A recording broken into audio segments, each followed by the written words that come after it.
That's Dimitri Angelakos, Georgia Tech commit, right-handed pitcher out of Etowah. Dimitri, man, appreciate the time. Thank you for having me. Thank you for having me. You're welcome. Congratulations that you the commitment just over this last summer. I'm sure there was a sense of getting that out of the way before the senior season and being able to just kind of focus on everything that's to come ahead. So kind of take me through the process. Like, how long was Tech in on you, and then ultimately why did you decide on that? Yeah, so Tech was a rather new school.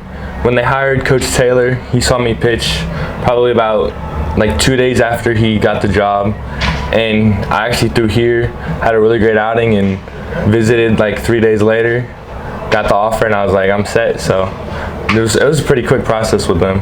Tell me what they've liked about you and what they kind of see as some things they want to see maybe shored up before you hit campus. I mean, they've liked my command, how I like just control the zone, throw a lot of strikes, get outs and efficiently. Still working on like my off speed, my breaking ball, curveball, all that. So just hoping to tune that up, gain some velo before I get there, and just compete.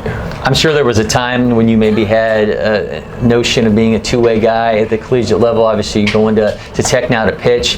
Talk to me about that transition and ultimately now deciding that, yeah, I'm gonna be a pitcher at the collegiate level. Yeah, I mean, it's definitely a tough transition because I've been doing it my whole life, and I like just competing and stepping up to the plate. But I think pitching is my strongest suit, and it'll be able to take me farther than anything else. So take me inside the arsenal. What do you feel like this is my pitch right now, and what do you feel like, all right, maybe I got to work on those a little bit? I mean, I like, obviously my fastball, I feel like I command that well.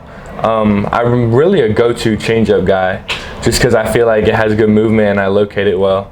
And I'm just working on my curveball, trying to form a slider too, just to throw guys off a little bit more. So you're a basketball player as well. I'm interested how that kind of helps you in terms of a baseball player. One, in terms of the conditioning, and in terms of just some time off and resting the arm. But how do you feel like that helps? Yeah, I mean, I think it definitely helps rest my arm, give me the break that I need rather than trying to like overdo it.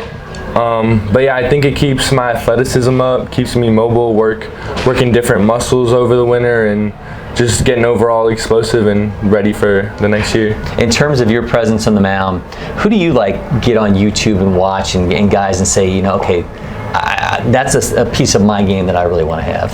Yeah, my brother and I have always loved watching Greg Maddox just because he was able to locate so well. And my velo has just started to come, but I've never really had the velo, so I've really focused on like locating my pitches, and that's what Greg Maddox would do. So that's what my brother and I love to watch. You and Etowah played for a state championship a couple years ago. Didn't quite make it that far this previous season. Tell me about setting goals and expectations for this upcoming season and what you're going to do individually to make sure that those things happen. Yeah, I mean, I think the thing that I'm trying to do is just each and every day work as hard as I can just to see where it takes me and try to lead the team as much as I can, be a positive role model, and just see if we can get back there this year. All right, I want to see a taste of what Tech's going to get. I'm going to get you a ball and have you take us through your grip. Sound good? Sound good. So first up, we got my fastball. I like to get right over the horseshoe and make sure it's in like my fingertips so that when I throw it, I can really pull down on the seam and get everything behind it. Then my changeup, I pretty much just move it over one finger and really get this finger down low around the seam, and I just try to little pronation, but make sure it comes off of this middle finger as much as I can. And then my curveball, just rotate a little bit, get this finger right on top of the seam, and I keep my arm as stiff as possible and just pull on that seam down. Dimitri, man, thank you so much. Once again, congratulations on the commitment. Thank you for having me. I'm super excited. You're welcome, man. If you're not already, make sure you follow LakePoint Sports on all our social media channels. Hit that subscribe button on YouTube. You get so many more of the athletes that come here to show out.